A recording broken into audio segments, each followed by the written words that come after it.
Magandang gabi po sa ating lahat.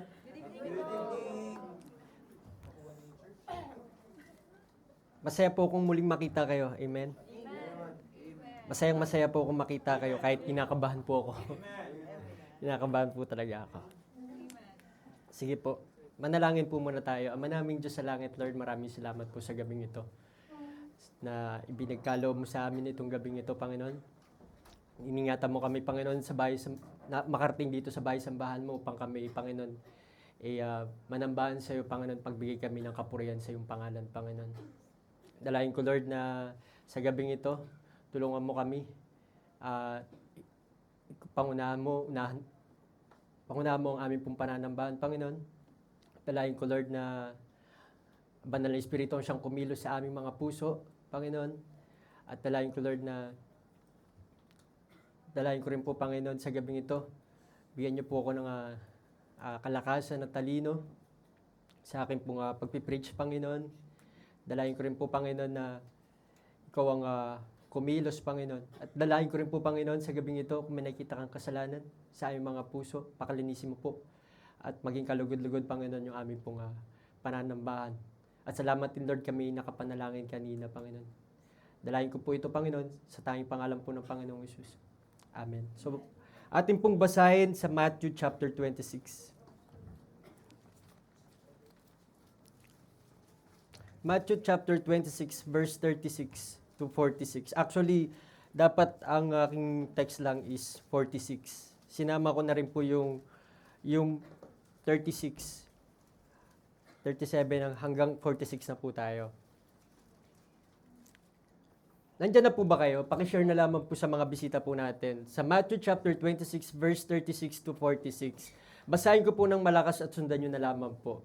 Then cometh Jesus with them unto a place called Gethsemane, and saith unto the disciples, Sit ye here, while I go and pray yonder.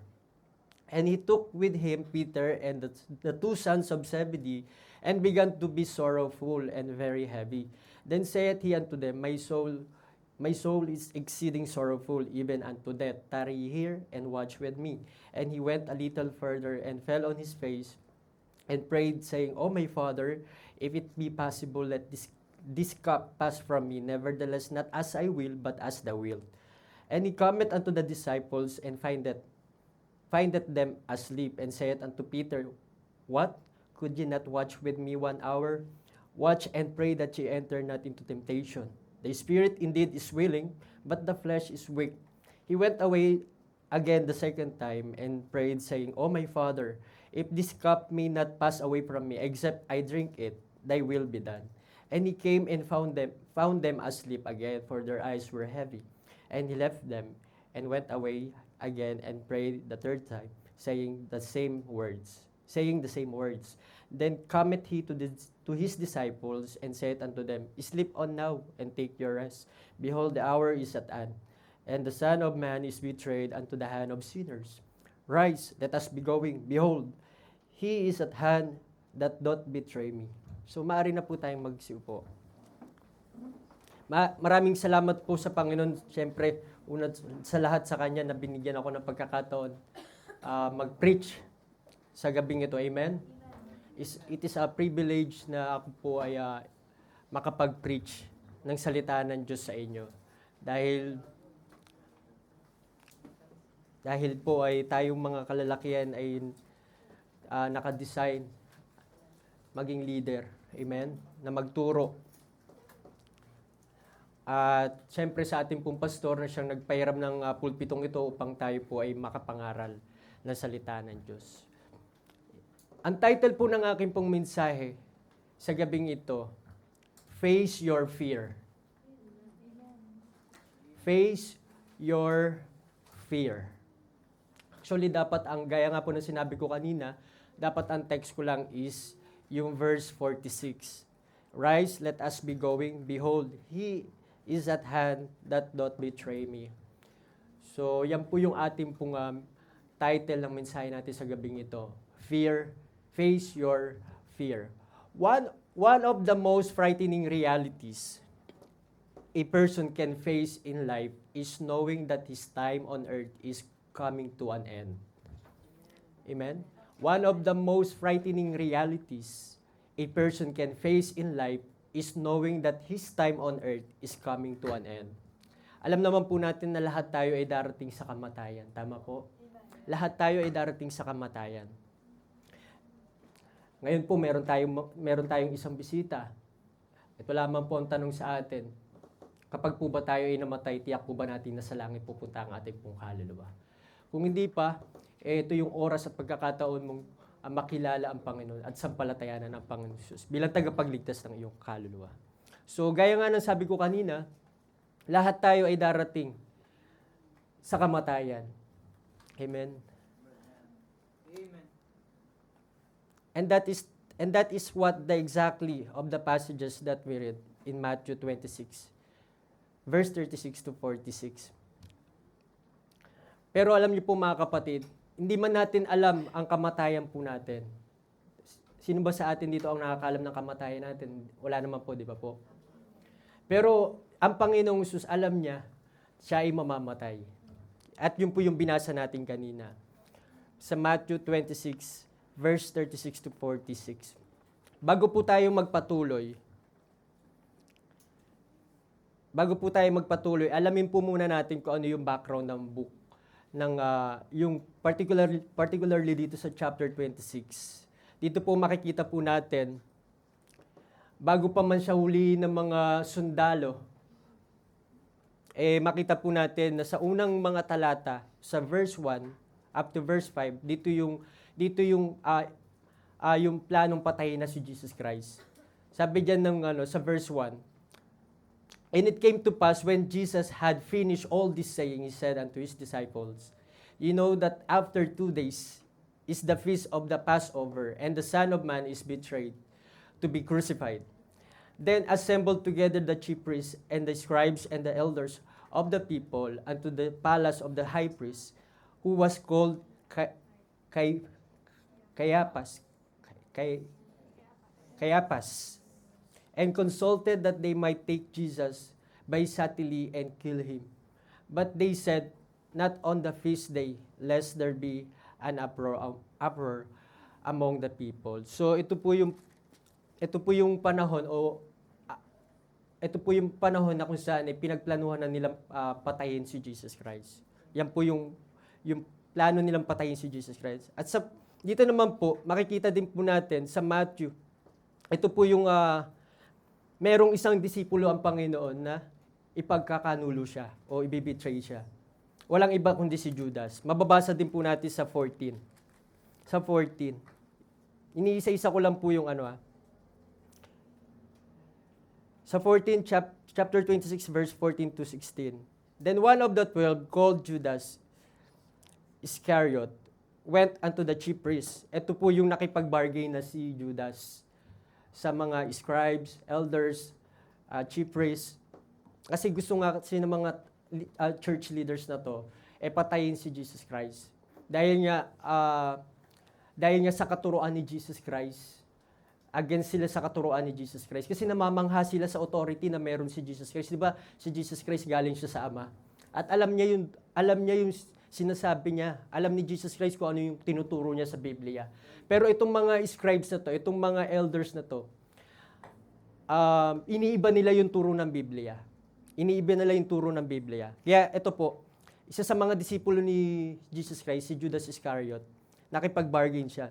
Ito ang binabasa po natin. "One of the 12, called Judas Iscariot, went unto the chief priests, and said unto them, What will ye give me, and I will deliver him unto you? And they covenanted with him for 30 pieces of silver." Yan po.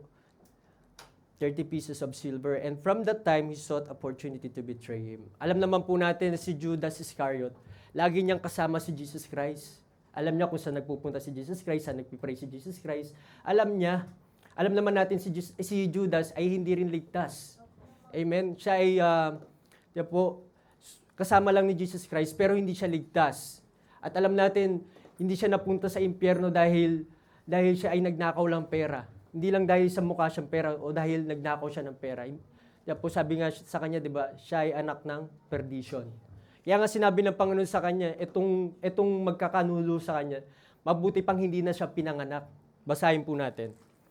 sa Matthew 26 verse 21 to 20, chapter 26, 21 to 25. And as they did it, he said, "Verily I say unto you, that one of you shall betray me." Yan na, sinabi na ng Panginoon sa, yung naglo-Lord Supper sila. Diba? And they were exceedingly sorrowful, and began every one of them to say unto him, "Lord, is it I?" Ito na, nagkanya-kanya na silang tanong sa sarili, "Ako ba to, Lord? Ako ba magbibetray sa'yo? Ako ba yung magtataksil sa'yo?" Ito na po yun. And he answered and said, "He that dippeth his hand with me in the dish, the same shall betray me. And the Son of Man goeth as it is written of him. But woe unto that man by whom the Son of Man is betrayed. It had been good for that man if he had not been born." Ito po yung sinasabi ko kanina. And then Judas, which betrayed him, answered and said, "Master, is it I?" He said unto him, "Thou hast said." Yan yung sinabi ng Panginoon kay Judas. Mabuti nang hindi itong pinanganak. Di ba pag nagsosoul winning tayo, di ba? Nalulungkot tayo kapag nire-reject tayo. Di ba? Nalulungkot tayo kapag hindi nila binibigyan ng pansin yung salita ng Diyos pagdating sa gospel ng Panginoong Jesus. Di ba? Nalulungkot tayo. Pero mas nakakalungkot yung buhay ni Judas. Kasi nakita niyang nag-miracle ang Panginoon. Nakita niyang nagmilagro ang Panginoon sa mga nakakasama nito. Di ba? Nakita niya ang Panginoon kung paano gumawa. Di ba? Paano magmilagro, paano magpagaling sa mga may sakit. Pero hindi siya naniwala. Kasi bakit ang tumatakbo sa isip niya mukha siyang pera. Yung pera, gusto lang niya magkaroon ng pera. Yun lang ang tumatakbo sa isip at puso ni Judas sa mga panahon na ito. Kaya yun po. Kaya sinabi niya dyan sa verse 25, Judas, which betrayed him, answered and said, "Master, is it I?" He said unto him, "Thou hast said." Ikaw may sabi niyan. Diba? Ang mga sinungaling, magkukunwari lang din yan na walang alam. Tama po. Ang mga sinungaling ganun talaga, magpapanggap yan na inosente. Amen? Kaya sa mga bihasana sa pagsisinungaling, wag po natin practicein yung ganun. Kasi po, hindi maganda, Kristiyano tayo, tapos sinungaling tayo. Pag nagsabi sa atin, nagtanong sa atin, sabihin natin yung totoo. Amen? Kasi para tayong si Judas niyan. Po. So, yun po. Yan po yung background ng chapter nito. Isa pa, dito yan po. Dito makikita din po natin yung dininay siya ni Peter. Ang Panginoong Jesus ay dininay ni Peter. Mababasa po natin yan sa verse 33 to verse 34. Binabasa po natin para makita natin yung scenario ng chapter na ito.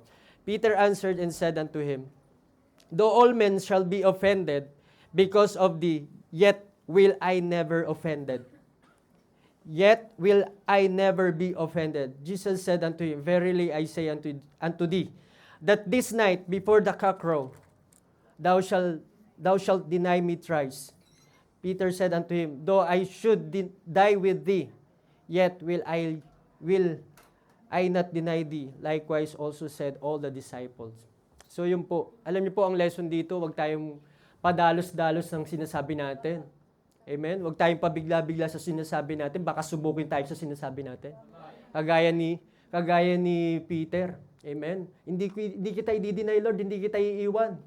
Diba? Hanggang kamatayan, sasamahan kita. Yan ang sinabi niya sa Panginoong. Pero sinabi ng Panginoon sa kanya, bago tumilawak ang manok, ipagkakanulo mo ko. 3 beses. Kaya diba, umiyak si Peter dito, bitterly. Bakit? Naalala niya yung sinabi ng Panginoon sa kanya, ipagkakanulo mo ko ng 3 beses. At maalala mo yun kapag tumilaok yung manok. Kaya ang lesson dito, kapag sinabi sa atin, bakit kaya napunta si Peter doon sa ganong sitwasyon? Kasi sinabihan sila mag-pray. Diba sabi, samahan niyo ako, watch with me and pray. Diba? Sabi ng Panginoon, diba sa binasa natin, sa verse 41, sabi, "Watch and pray that ye enter not into temptation. The spirit indeed is willing, but the flesh is weak." Diba po? Alam niyo po, ang nangunguna kasi madalas sa ating kayabangan. Kaya nahuhulog tayo madalas sa kasalanan. Amen? Bakit wala tayong lakas na harapin yung temptation, yung tukso? Kasi hindi tayo nag-pray. Hindi tayo humingi ng kalakasan sa Panginoon. Sumandal tayo sa kalakasan na meron tayo. Ganun si Peter, padalos-dalos siya. Amen? Kaya naman, kapag tayo ay sinabihan mag-pray, kasi yan ang isa sa pinakamahalagang bahagi. Isa yan sa pinakamahalagang parte ng buhay natin bilang mga Kristiyano. Ang meron tayong prayer life. Amen? Dahil dyan natin kukunin yung lakas natin para sa Panginoon. Amen? Dyan manggagaling yung lakas natin. Yung meron tayong panalangin. Marami mang mga Kristiyano ang nagpapabaya sa prayer life nila, pero tayo dito, sa Sanctified, hindi natin pinababayaan yung prayer life po natin. Kaya nga nandito tayo sa prayer meeting. Amen? Kaya nandito tayo kasi hinihingi natin yung tulong ng Panginoon sa ating buhay. At hindi natin hinayaan na mahulog tayo sa kasalanan. Bakit maraming Kristiyano ang nahulog sa kasalanan? Kasi wala na silang prayer life. Pinababayaan nila yung prayer meeting. Amen? Prayer meeting lang naman yan eh. Nilalang lang nila yung gatherings, yung prayer meeting. Tandaan niyo po, isa yan sa pinakamahalaga na dapat na pinahalaga natin yung prayer meeting. Amen? Kaya nga sinabi ng Panginoon, pray that you enter not into temptation. Fear places us at a crossroad. We can either depend on our own strength or trust in the Lord. Fear places us at a crossroads. We can either depend on our own strength or trust in the Lord. Either face our fears or flee from them. Alam niyo po, may dalawang daan. Ang takot ay maglilid sa atin sa dalawang daan. Ang umasa sa sarili nating kakayahan o magtiwala tayo sa Panginoon. Harapin o takbuhan yung mga kinatatakutan natin. Ngayong buwan po na ito, ng Hunyo, hindi naman po lingid sa ating kaalaman ng ating pinag-aaralan ay yung subteam po natin na fear thou not. Alive in faith, dead in fears. Amen? Na kinuha natin sa Isaiah 41 verse 10. At narinig natin yung mga mensahe patungkol sa takot o mga takot. At nalaman din po natin na merong dalawang uri ng takot. Amen? Takot na inosente at takot na hindi inosente sa harapan ng Diyos. Dahil ito ay guilty at kasalanan sa harapan ng Diyos. Makita po natin yung mga mensahe na ating pong narinig patungkol kay Hezekiah, Abraham. Amen? Makita natin yung takot na meron si Abraham, yun ay guilty sa harapan ng Diyos. Bakit? May promise ang Panginoon sa kanya. Hindi niya inalala. Kapag gumawa siya sa sarili niyang kaparaanan, diba, nalagay pa sa alanganin yung kanyang asawa.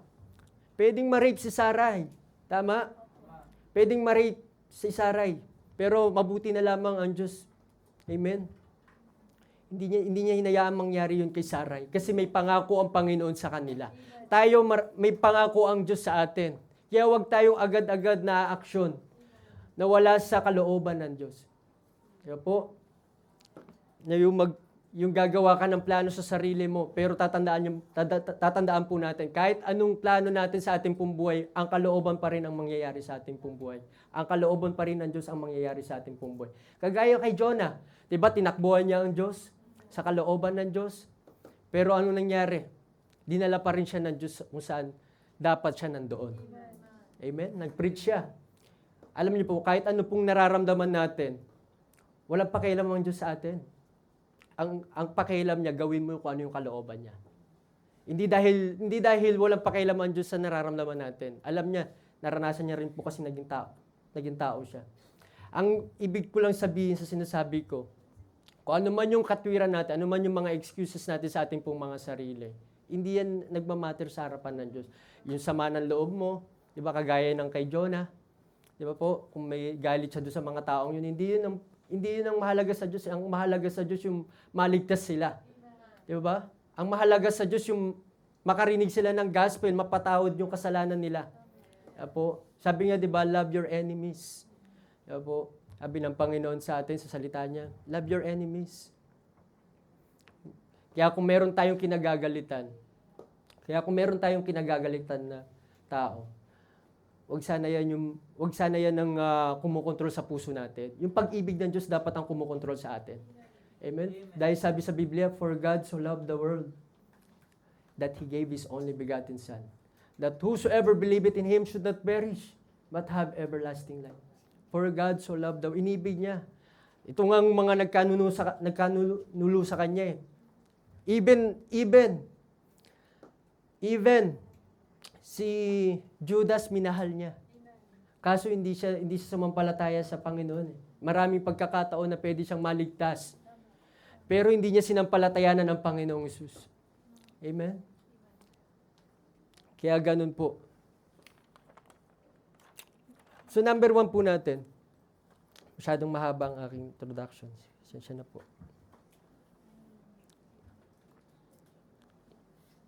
Number 1 po natin, face your fear with faith in God. Face your fear. Harapin mo yung takot mo na may pananampalataya sa Diyos. Amen? Meron ka bang pinag-aalala sa buhay mo?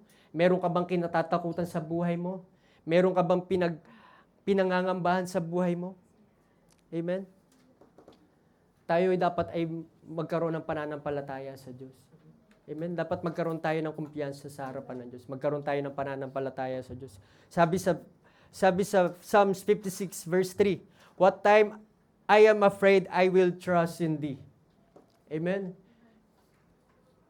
Sabi sa Biblia, sa Psalms 56 verse 3, what time I am afraid, I will trust in Thee. Sa panahon na ako ay natatakot, ako ay magtitiwala sa iyo. Alam ko po, marami tayong kinatatakutan sa buhay na ito. Pero sabi ng Biblia, what time I'm afraid, I will trust in Thee. Amen? Tayo ay magtiwala sa Diyos. Amen? Yun lang po ang sikreto para mawala yung ating pong takot. Ibigay natin sa Panginoon. Pagkatiwalaan natin ng Panginoon. Amen? Everyone faces fears, betrayals, uncertainties, and trials. The question is not whether we will have fear, but whether fear will drive us away from God or draw us closer to Him. Yan po yung reality po natin. Everyone faces fears, betrayals, uncertainties, and trials. The question is not whether we will have fear. Ang tanong dito, hindi naman ang tanong dito kung may takot tayo. But whether fear will drive us away from God or draw us closer to Him. Yung takot natin dapat mag-lead sa atin papalapit sa Diyos. Hindi papalayo sa Panginoon. Amen?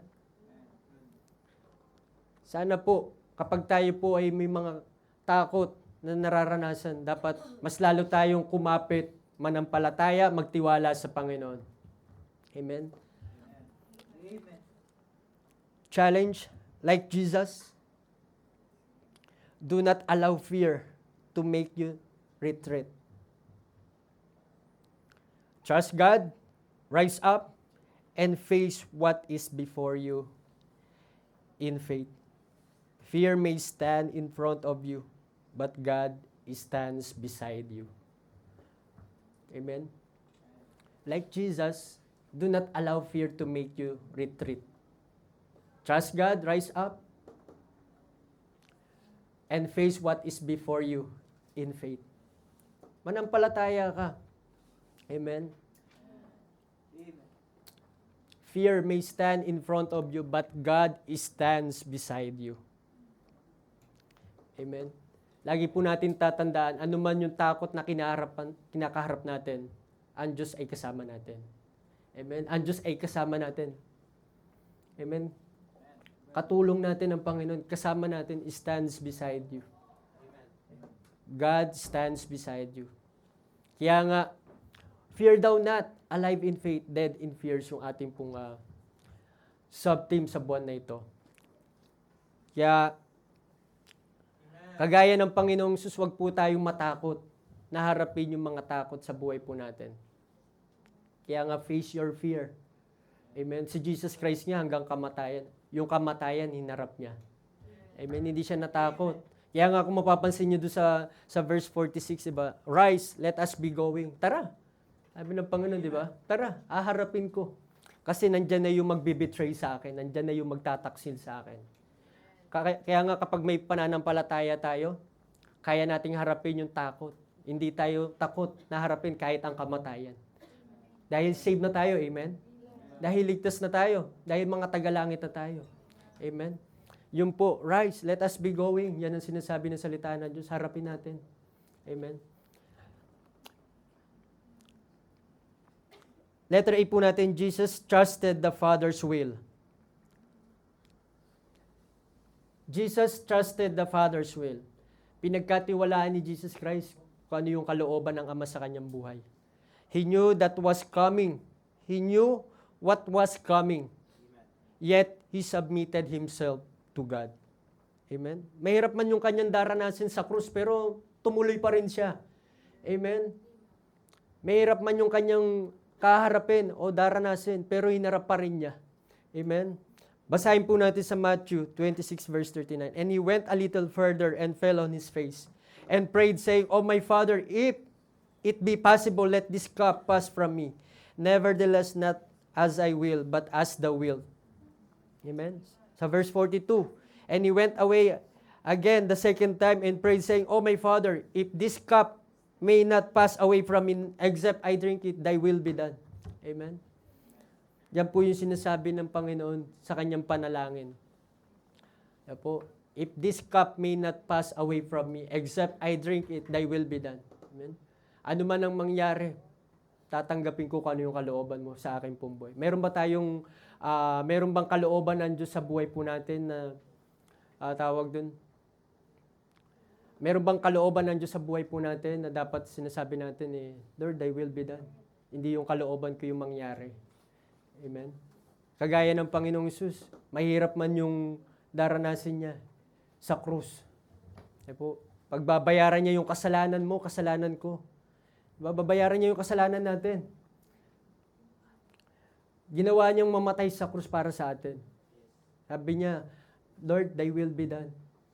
Mahirap yun Mahirap yun Babayaran niya yung kasalanan na hindi naman niya ginawa.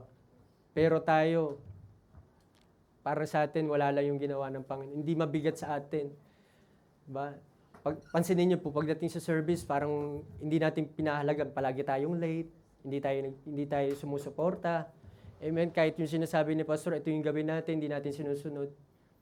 Amen?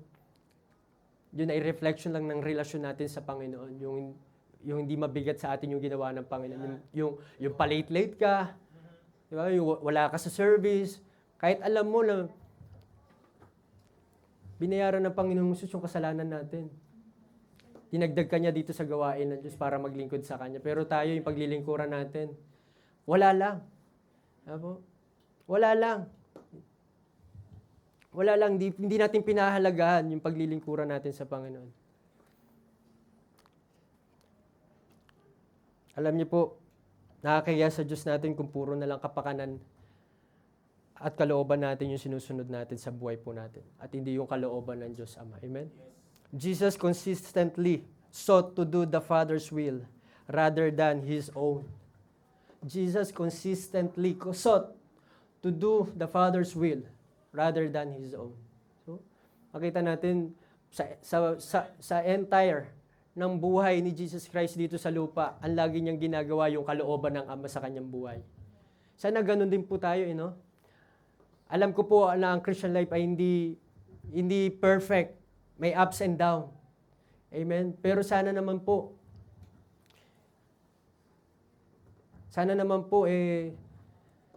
patuloy pa rin natin ginagawa ang kalooban ng Diyos sa ating pong buhay. Amen? Sabi niya nga po sa John 6:38, For I came down from heaven not to do my own will, but the will of Him that sent me. John 6:38, For I came down from heaven not to do my own will, but the will of Him that sent me. Diba? Yan ang sinabi ng Panginoon. Not to do my own will, but the will of Him that sent me. Everything He taught, said, and did was in complete submission to the Father. Everything He taught, said, and did was in complete submission to the Father. makita po natin yung mga prophecy o pinopresy sa from Old Testament up to New Testament. Walang labis, walang kulang nangyari. Sinunod yun ng Panginoon. Amen. Hindi siya, di ba, yung mapapansin niyo po, kahit na tawag dun, yung mga ginawa sa kanya, hindi siya, walang guile, walang tawag yung lumabas sa bibig niya na yung parang lumaban siya sa kalooban ng Ama sa kanyang buhay. Kahit na minamak na siya, po, lahat po was completely submission to the Father. Yung kanyang sinabi, yung kanyang tinuro, yung kanyang gawa, makikita po natin, nakasubmit sa kalooban ng Ama. And he said, sa John chapter 8 verse 29, "And he that sent me is with me. The Father had not left me alone." Makita po natin na hindi siya iniwanan ng Ama. "For I do always those things that please Him." Sabi dito ng Panginoon, "For I do always those things that please Him." Palagi niyang ginagawa kung ano yung nakaka-please sa Diyos Ama. Amen? Amen. Bagamat kasama niya ang mga makasalanan pero hindi siya nagkasala. Yes. Amen? "For I do always those things that please Him." Makita po nga natin, kung babasahin nga po natin yung Biblia, tinitempt siya ng mga dito, ng mga tao para magkasala siya, para bumigay siya. Pero hindi niya sinasakyan yung mga ganon. Kaya po, tinitempt siya ng mga scribe para tinatanong siya ng ganito, ganyan, about sa law. Pero matalino ang Panginoon sa pagsagot. Hindi siya agad-agad pumapatol. Hindi agad-agad siya nagaan. Matalino yung sagot lagi ng Panginoon. Bumabalik sa kanila. Di ba po? Kung babasahin niyo po yung Biblia, matalino siya sumagot. Hindi siya pumapatol agad sa mga tanong, sa sinasabi sa kanya. Kasi, di ba? Sabi, "For I do always those things that please Him." Kasi kung papatulan niya yung mga yon, diba, tayo pa namang mga tao, maikli lang yung pasensya natin. Diba po? Pero si Jesus Christ, hindi niya pinatulan yung mga yon. Bakit? Kasi baka pag magkasala siya, hindi niya magawa yung kaligtasan. Amen? Wala tayong kaligtasan. Pero mabuti na lamang ang Diyos, no? Hindi mapagpatol kagaya natin. Amen? Hindi mapagpatol. Hindi siya agad-agad na nagsasalita agad, nagbabalik ng salita doon sa kausap niya. Pero tayo, para tayong takore, no? Mabilis. Uminit yung ulo natin. Kaya sana na po matuto tayo sa buhay ni Jesus Christ, no? Kapag merong nagkaano sa atin, o hawakan mo nga tenga, hahawakan mo din yung tenga hanggang sa magsabong na kayo. Pero ang Panginoon, hindi ganon. Matalino siyang sumagot. Hindi siya agad-agad pumapatol sa mga, mga taong ito.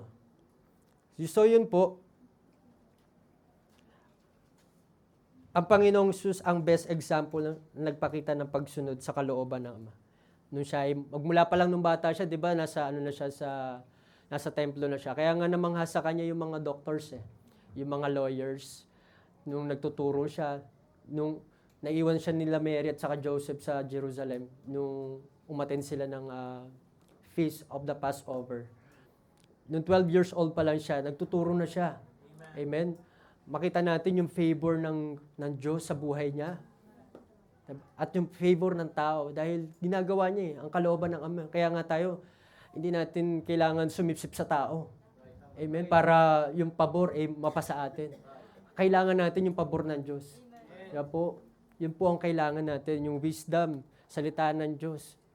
Alam niyo po, meron akong dapat meron akong dinevotion. Sa ano po yun? Nabless ako dito sa Proverbs. Sa Proverbs, basahin po natin sa Proverbs. Ano ko lang po, isisingit ko lang siya. Sa Proverbs chapter 3, verse 1 to 4. "My son, forget not my law, but let thine heart keep my commandments. For length of days and long life and peace shall they add to thee. Let not mercy and truth forsake thee. Bind them about thy necks. Write them upon the table of thine heart. So shall thou find favor and good understanding in the sight of God and man." Yan po yung sinasabi ko. So shall thou find favor in the good understanding in the sight of God and man. Alam niyo po, ang salita ng Diyos, yung inaral ko po kasi yan sa verse 3, let not mercy and truth forsake thee. Bind them about thy neck. Alam niyo po yung mga mahalagang bagay, diba sinusuot po natin sa katawan po natin, gaya ng alahas, yung mga minerals, yung mga mahalagang bato. Kung mapapansin niyo po yung mga mayayaman, nagsusuot sila sa, di ba? Sabi diyan, bind them about thy neck, write them upon the table of thine heart. Isa sa pinakamahalaga na dapat nating pinahalagan sa buhay po natin, yung karunungan na salita ng Diyos. Amen? Yan po yun yung dinidevotion ko lang po. Dinidevotion ko yan. Yung salita ng Diyos, dapat kinikip natin yan sa ating pong mga buhay.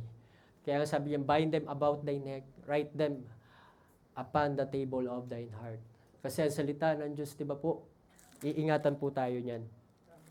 Amen? Letter B po natin. Faith gives courage to move forward.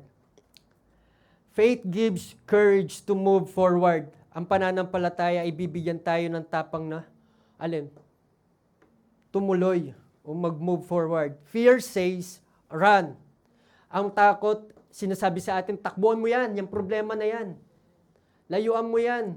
Huwag mong harapin yung takot na yan, huwag mong harapin yung problema na yan. Pero sabi ng faith, ano ang sabi ng faith? Faith. But faith says, trust God and obey. Sabi sa Proverbs 3:5, trust in the Lord with all thine heart, and lean not unto thine own understanding. Amen? Trust in the Lord with all thine heart, and lean not unto thine own understanding. Faith enables us to move forward despite of fear. Amen? Faith enables us to move forward despite of fear. Faith in God teaches us to trust Him, obey Him, depend on Him, endure trials, wait for His timing, and live a life that pleases Him. Faith in God teaches us to trust Him. Yung pananampalataya po natin sa Diyos ay tinuturuan tayo magtiwala niyan sa Diyos. Pagkatiwalaan siya, sundin siya, yan po, wait for His timing, live a life that pleases Him. Yan po. Diba sabi sa Biblia, for without faith, it is impossible to please Him. For he that cometh to God must believe that He is, and He is a rewarder of them that diligently seek Him. Yan po ang sinasabi sa Biblia. Kaya naman po, ang pananampalataya natin, tuturuan po tayo niya magtiwala sa Diyos. Amen? Kaya nga sabi sa Biblia, the just shall live by faith. Tayo po ay namumuhay sa pananampalataya. Sabi nga ng pastor po natin, kapag hindi po natin natutunan manampalataya, kaya po, sabi niya sa quote niya, tayo po ay talunan. Magiging talunan sa buhay nito, sa lupang ito. Yes, maaring marami kang naabot sa lupang ito. Pero yung hindi mo matutunang manampalataya sa Diyos, talo ka. Amen? Sabi diyan, faith is not merely believing that God exists. It is confidently relying on Him in every circumstances. Faith is not merely believing that God exists. Ang pananampalataya, hindi lang ito yung alam mo na may Diyos. Ito yung nagre-rely ka sa Panginoon sa bawat circumstances na ating pong nararanasan. Amen. Yan po yun. Pangalawa po natin,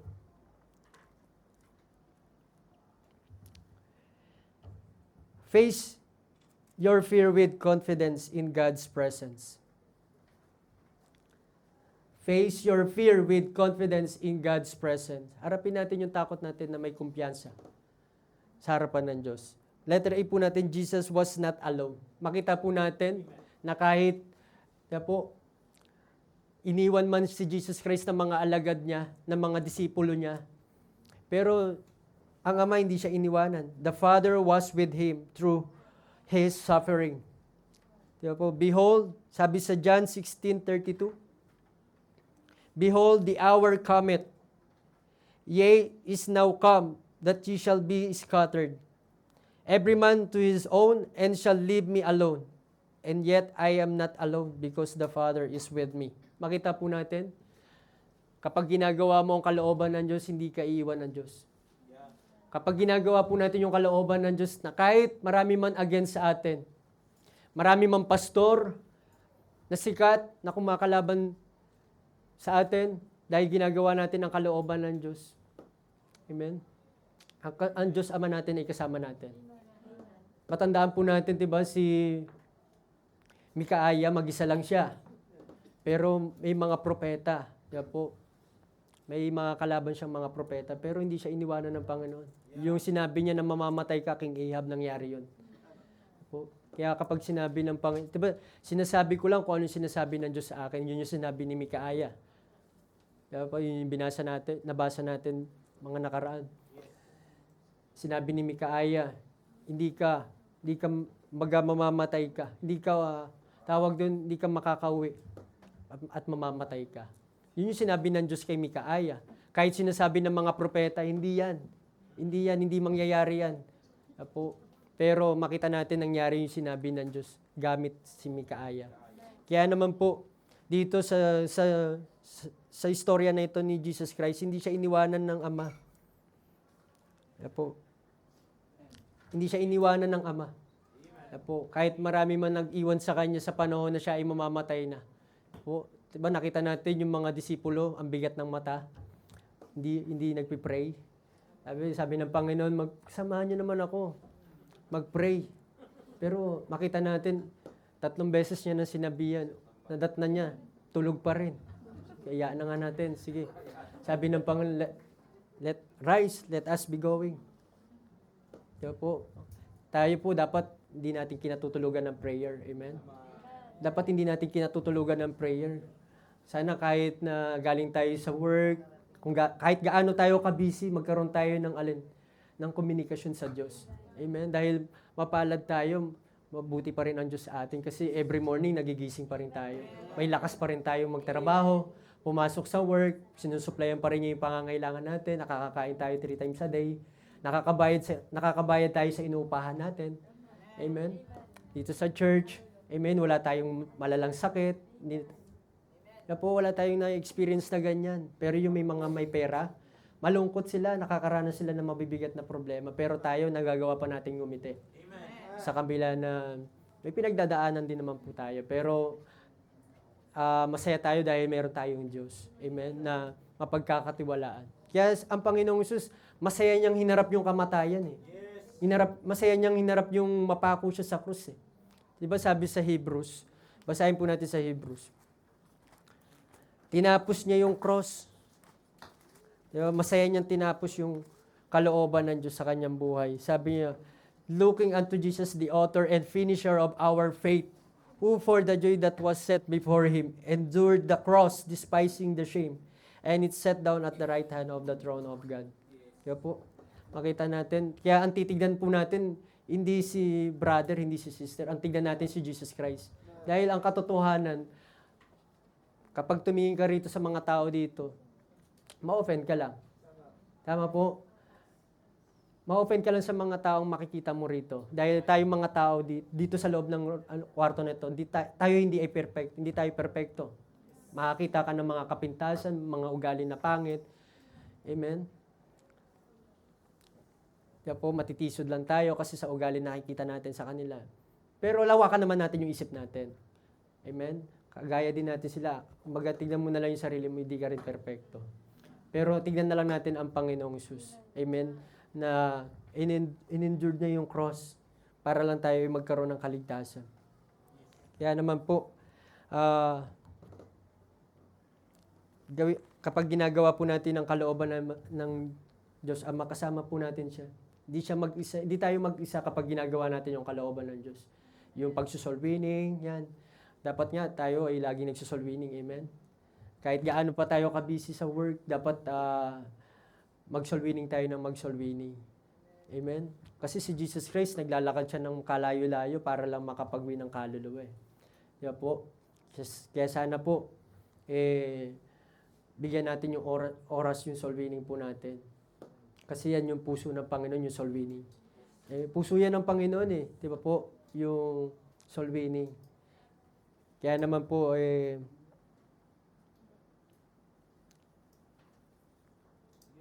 Sa letter B po natin, God's presence strengthen us.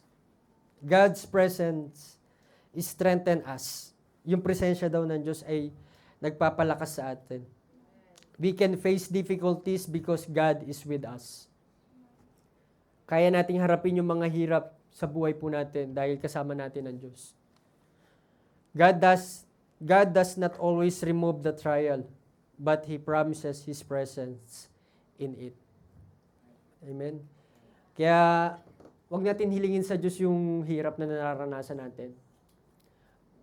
Baga, yung hirap na nararanasan natin, yan yung pagkakataon para manalangin tayo sa Panginoon.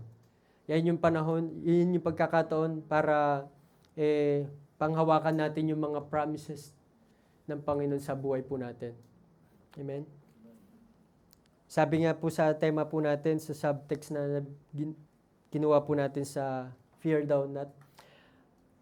Fear thou not, for I am with thee. Sa Isaiah 41 verse 10. Fear thou not, for I am with thee. Huwag ka daw matakot dahil kasama mo ko. Huwag kang madismaya dahil ako ang Diyos.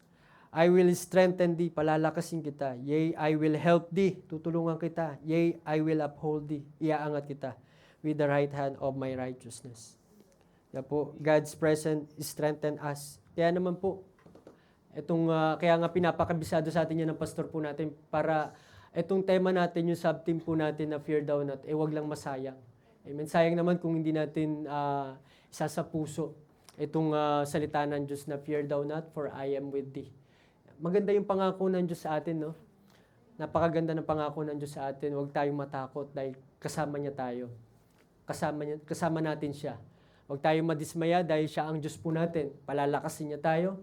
Tutulungan niya tayo, tatayo niya tayo ng right hand niya, ng kanyang katwiran. Amen? Kaya huwag tayong matatakot, tayong madidismaya, dahil tutulungan tayo ng Panginoon. Kaya huwag tayong matakot, mamuhay tayo sa pananampalataya sa Diyos. Amen? Yan po mga kapatid. Para naman po sa ating conclusion. As Jesus stood in the garden of Gethsemane, He knew that betrayal, suffering, and death were just moments away. Yet, instead of running, hiding, or suffering to fear, He said, "Rise, let us be going." So yun po, as Jesus stood in the garden of Gethsemane, He knew that betrayal, suffering, and death were just moments away. Yan ay lilipas din. Yet, instead of running, hiding, or surrendering to fear, He said, "Rise, let us be going." Magharapin natin yung takot po natin. Face your fear. Amen. Dahil kinaya din naman ng Panginoon yung mga takot niya. Yan po. Meron ka bang mga takot? Meron ka bang mga kinatatakutan sa buhay mo? Matuto tayo sa buhay ng Panginoong Jesus na kahit hanggang sa kamatayan, hinarap niya yung takot na to. Amen. Sana po, mamuhay tayo sa pananampalataya. Huwag tayong tumagal sa Christian life na ito na hindi natin natutunang magtiwala sa Panginoon. Huwag po natin ngayaan na tumanda tayo, kunin yung buhay natin ng Panginoon na hindi natin natutunang magtiwala sa Panginoon. Amen. Sayang kung tumagal tayo sa lupang ito na hindi natin natutunang mamuhay sa pananampalataya sa Diyos. Kaya yung takot na yan yung opportunity. Yan yung pagkakataon na kung saan dapat magtiwala tayo sa Panginoon. Harapin natin yung takot natin kasama ang Panginoon. Again, ang ating pong title, Face Your Fear. So tayo po'y manalangin. Ama naming Diyos sa langit, mahabagin sa lahat. Maraming salamat po sa gabing ito. Salamat Lord sa kwento ng buhay ng Panginoong Hesus na kung saan na kahit na siya ay plinanong patahin, Panginoon, at siya ay pinagkanulo, iniwan man siya ng mga disipulo niya, Panginoon, pero Panginoon, hindi mo iniwan ang Panginoon na gawin ang kalooban mo, Panginoon. Kaya naman Lord, sa amin na mga anak mo, Panginoon, matutunan po namin na gawin po namin yung kalooban mo, Panginoon, dahil naintindihan po namin na kasama ka namin kapag ginagawa namin ang kalooban mo, Panginoon. Kaya naman, Lord, tulungan mo kami harapin yung mga takot namin, na huwag kaming mamuhay sa unbelief, huwag kaming mamuhay sa walang pagtitiwala sa iyo, Panginoon. Kundi tulungan mo kaming magtiwala sa iyo, Panginoon. Lakasan namin yung aming pong loob. Kasama ka, Panginoon. Kaya Lord, dalayan ko, salamat, Panginoon, sa gabing ito. Ikaw ang purihin at madakila po namin sa gabing ito. Dalayan ko po ito sa pangalan po ng Panginoong Jesus. Amen.